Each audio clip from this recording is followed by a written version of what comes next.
Nani marah. Anda marah tak? Halo, kita nak bagi dia marah. Balik-balik kita yang marah. Bapak di sana tuh penyamun, abang-abang di sini tuh penyangga. Nampaknya marah. Tidak. Kenapa Anda menggeltar? Marah? Tidak. Radar pertahanan udara jarak jauh baru untuk pantau selatan tanah air. Sememangnya tindakan menempatkan radar pertahanan udara jarak jauh di selatan tanah air di situ adalah amat tepat. Kerana sebagaimana yang kita tahu, terdapat banyak pergerakan udara di kawasan selatan tanah air. Membetik daripada sumber portal pertahanan Defense Security Asia, Kementerian Pertahanan bakal memperolehi sebuah radar pertahanan udara jarak jauh yang baru untuk menggantikan radar seumpama yang sedia ada di Bukit Luncu, Pelentong di Johor. Ianya bagi mengawal ruang udara negara di selatan tanah air daripada segala pencerobohan dan elemen-elemen lain yang mengancam keselamatan negara. Menurut Timbalan Menteri Pertahanan Datuk Seri Ikmal Hisham Abdul Aziz yang menyentuh tentang perkara demikian di Dewan Rakyat baru-baru ini berkata, radar pertahanan udara jarak jauh yang akan ditempatkan di Johor itu akan diperolehi pada suku pertama tahun hadapan.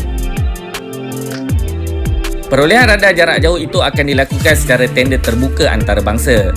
Radar pertahanan udara jarak jauh di Bukit Luncu, Pelentong itu digunakan untuk memantau ruang udara negara di bahagian selatan tanah air dan kawasan persekitarannya.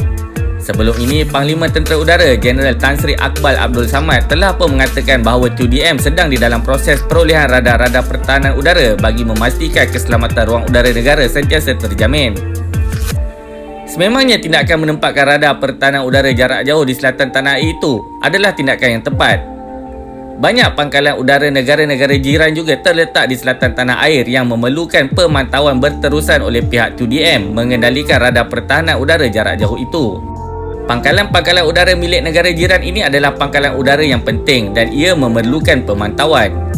Selain pangkalan udara tengah dan pangkalan udara paya lebar milik Tentera Udara Singapura, Indonesia juga memiliki pangkalan udara Hang Nadim di Pulau Batam berhampiran Johor yang menempatkan aset-aset udaranya yang berpotensi melaksanakan pelbagai misi.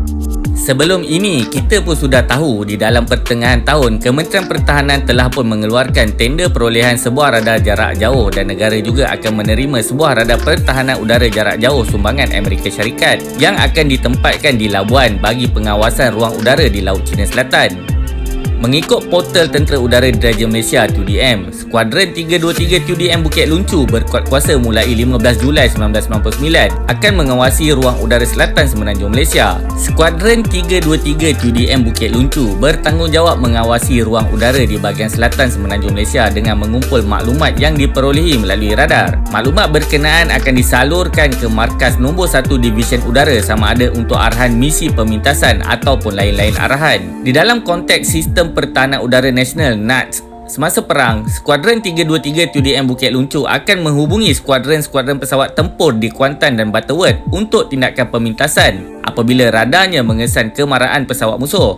Radar di skuadron ini adalah jenis mudah alih dan boleh digerakkan dan ditempatkan di kawasan lain apabila diarahkan. Sebelum ini, ruang udara kawasan selatan Semenanjung tidak dikawal oleh mana-mana radar tentera melainkan kawalan terhad oleh radar awam Jabatan Penerbangan Awam Malaysia JPAM di Senai.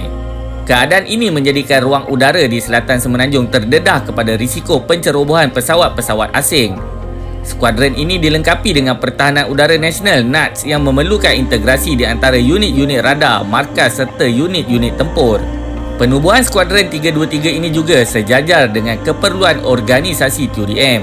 Sekiranya anda mempunyai sebarang pendapat ataupun cadangan, sila kongsikan di ruangan komen yang disediakan di bawah.